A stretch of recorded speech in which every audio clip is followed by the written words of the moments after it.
Hordoftoota keenya baga bara haaraa bara 2015 nagaan geessan isiniin jecha maatii yuutuubii keenya gurmee ICT Tube kan taatanii fi akkasumas kan maatii keenya hin taane hundumti keessan gurmee ICT Tube subscribe gochuun koompitara, teeknooloojii, androidii, moosaajii yookiin sooftiweerii garaagaraa akkasumas wantoota bilbila irraa itti fayyadamuudhaan beekaman akka hordoftan karaa yuutuubii keenyaatiin maatii ta'aa isiniin jenna. Sooftiweerota koompitaraa, maayikiroosoft woordii akkasumas haardweerii fi sooftiweerii hordoftoota keenya karaa kanaan sabiskiraayib gochuun kanneen akka maayikiroosoft paawurpooyintii fi maayikiroosoft egzeelii akkasumas intarneetii fi waayifaayii afaan oromootiin hordofaa isiniin jenna.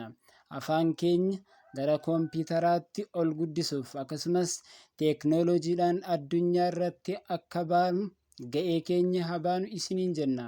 Afaan oromootiin teeknooloojii waliin haa hordofnu isiniin jenna. Seenaawwan koompitaraa afaan keenyaan akkasumas bilbila android foonii kanneen iccitiiwwan gurguddoo ta'an kan namni hedduun irratti hin barre waliin hordofaa isiniin jenna.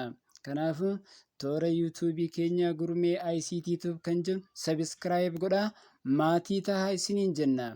Waliin hojjennee waliin haa ceenu isiniin jenna. Kanaafuu waan yuutuubii keenya sabiskiraayib laayik gootaniif guddaa galatoomaa isiniin jenna. Bara haaraa dhufu kanatti odeeffannoo teeknooloojii akkasumas barnootaa wajjin wal qabsiisee afaan oromootiin hordofaa isiniin jenna. Hordoftoota maatii yuutuubii keenyaa sabiskiraayib gochuun, laayik gochuun akkasumas sheer godhaa waliif dabarsaa isiniin jenna. Galatoomaa.